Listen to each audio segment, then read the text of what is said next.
আরামবাগে সভা। আরামবাগে ইতিমধ্যেই মঞ্চে শুভেন্দু অধিকারী, সুকান্ত মজুমদার সবাই পৌঁছে গেছেন।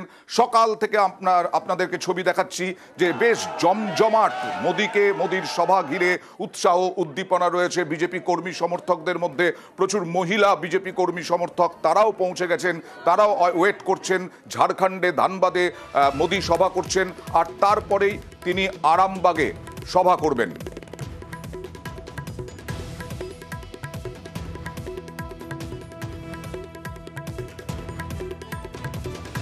কথা বলবো প্রতিনিধি অভিজিতের সঙ্গে। তার আগে দেখুন শুভেন্দু অধিকারী, সুকান্ত মজুমদার এবং টপ শট দেখছেন। শুভেন্দু অধিকারী, সুকান্ত মজুমদার একেবারে হাত ধরাধরি করে তারা স্লোগান দিলেন, অর্থাৎ এই মুহূর্তে বিরোধী দলনেতা এবং সুকান্ত মজুমদার বিজেপি রাজ্য সভাপতি তারা দুজন উপস্থিত হয়ে গেছেন। লকেট চট্টোপাধ্যায় কি বলছেন এই সভা নিয়ে দেখুন। আমাদের ক্যাম্পেনিং দিয়ে প্রচার দিয়ে আজকে নরেন্দ্র মোদী বাংলার প্রচার শুরু করছেন এবং আরামবাগ আসনটা আমরা 2024-এ খুব কম ভোটেই হেরে গিয়েছিলাম। আমরা নিশ্চিত আরামবাগ লোকসভা এবং বাকি শ্রীরামপুর এই লোকসভা এই দুটো এবার আমাদের ঝুলিতে আসবে। কথা বলবো প্রতিনিধি অভিজিতের সঙ্গে। অভিজিৎ, সকাল থেকেই দেখছিলাম ভিড় যথেষ্ট, মানে রোদের মধ্যে বসে বসে আছেন অনেকেই। কিরকম অবস্থা দেখছো, কিরকম উৎসাহ উদ্দীপনা? আর ইতিমধ্যেই শুভেন্দু অধিকারী, সুকান্ত মজুমদাররা চলে এসেছেন। সকাল থেকেই নরেন্দ্র মোদীর জনসভাকে কেন্দ্র করে বিজেপির দলীয় কর্মী সমর্থকদের মধ্যে উদ্দীপনা, উৎসাহ, আবেগ একটা চূড়ান্ত আকার ধারণ করেছে এবং খুব সকাল থেকেই বহু দূর থেকেই মানুষ আসতে শুরু করেছে। মূলত বাঁকুড়া, হাওড়া, হুগলি গ্রামীণ, হুগলি শহরাঞ্চল থেকে শুরু করে হাওড়ার বিভিন্ন জায়গা থেকেও এখানে বিজেপি কর্মী সমর্থকরা এসে উপস্থিত হয়েছেন। কিছুক্ষণ আগেই রাজ্যের বিরোধী দলনেতা শুভেন্দু অধিকারী উপস্থিত হয়েছেন।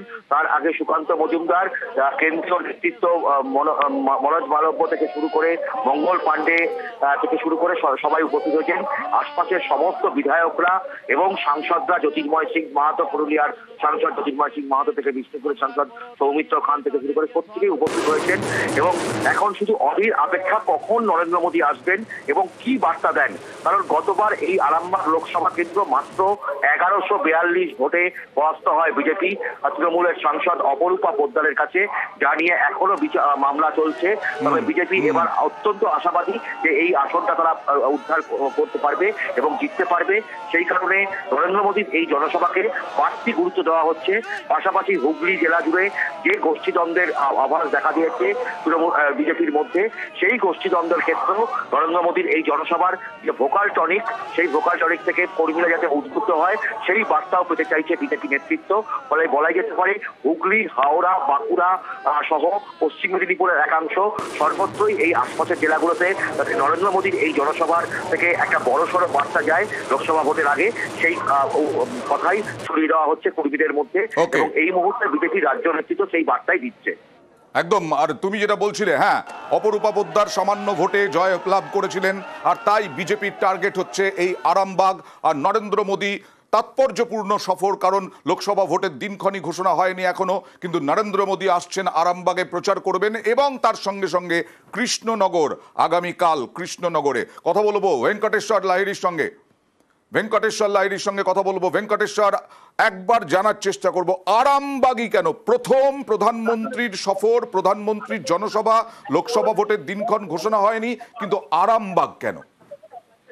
দেখো, তুমি যেটা জানো যে যতবারই বঙ্গ সফরে এসছেন কেন্দ্রীয় স্বরাষ্ট্রমন্ত্রী অমিত শাহ, তিনি 35টি আসনের লক্ষ্যমাত্রা বেরিয়েছেন এবং গত লোকসভা নির্বাচনে আরামবাগ লোকসভা কেন্দ্র থেকে বিজেপি প্রার্থী 1142 ভোটে পরাজিত হন এবং সেই জায়গায় দাঁড়িয়ে আরামবাগ আসনটি তারা এবারে জিতবেন এমনটাই কিন্তু তারা মূলত যে 35টি আসনের লক্ষ্যমাত্রা, সেই 35 তালিকায় আরামবাগও রয়েছে। ফলে আরামবাগ থেকে এসেই একেবারে প্রধানমন্ত্রী তিনি রাজ্যের যে প্রচার, সেই প্রচার শুরু করছেন এবং আরামবাগকে বেছে নেওয়ার মূল কারণ হচ্ছে যে আরামবাগকে নিয়ে গতবারই যে নির্বাচনের ফলাফলে পরে তুমি জানো যে ফলাফল নিয়ে এখনো বিচারাধীন রয়েছে। বিজেপি আদালতে গিয়েছিল, সেই জায়গায় দাঁড়িয়ে আরামবাগ কিন্তু তারা জিতবেন এমনটাই কিন্তু যে 35টি আসনের লক্ষ্যমাত্রা নিয়ে এগোচ্ছে বিজেপি, তার প্রথম তালিকাতে আরামবাগ রয়েছে এবং আরামবাগকেই সেই কারণে প্রথম একেবারে প্রধানমন্ত্রীর প্রচারের জনসভার প্রথম জায়গা হিসেবে বেছে নেওয়া হলো, এমনটাই কিন্তু মনে করা হচ্ছে। অর্থাৎ পাখির চোখ হচ্ছে বিজেপির পাখির চোখ আরামবাগ। সুকান্ত মজুমদার, শুভেন্দু অধিকারী তারা ইতিমধ্যেই এই জনসভায় এসে উপস্থিত হয়েছেন। আর কিছুক্ষণের মধ্যেই প্রধানমন্ত্রী নরেন্দ্র মোদী এসে উপস্থিত হবেন, আর তার জন্য এরকম হাজার হাজার মানুষ অপেক্ষা করছেন। সুকান্ত মজুমদার, শুভেন্দু অধিকারী কি বললেন একবার দেখুন। আরামবাগ জেলাকে দিয়ে মাননীয় প্রধানমন্ত্রীর এই প্রচার শুরু হচ্ছে এবং আপনি লিখে রাখুন, এই যে 1142 ভোটে যে আমরা হেরেছিলাম ওটার পেছনে কিছু শূন্য বেড়ে যাবে। আমরা 1 লক্ষের বেশি ব্যবধানে এই আরামবাগ সিট এবার মাননীয় প্রধানমন্ত্রী নরেন্দ্র মোদীকে আমরা উপহার দেব। ইতিমধ্যে সভাস্থান উপচে গেছে, আরো মানুষ আসছে। আর বিজেপির সভা নিয়ে কটাক্ষ তৃণমূলের, পাল্টা জবাব বিজেপির। 2021 সালের বিধানসভা নির্বাচনের মতো সম্ভবত আবার 2024-এর লোকসভা নির্বাচনকে কেন্দ্র করে তিনি ডেলি প্যাসেঞ্জারি শুরু করবেন। বাংলার মানুষ প্রধানমন্ত্রীর কাছে জানতে চায় যে প্রায় 70 লক্ষ মানুষ যারা 100 দিনের কাজ করে 2 বছর ধরে টাকা পায়নি, তাদের কেন টাকা দিচ্ছেন না?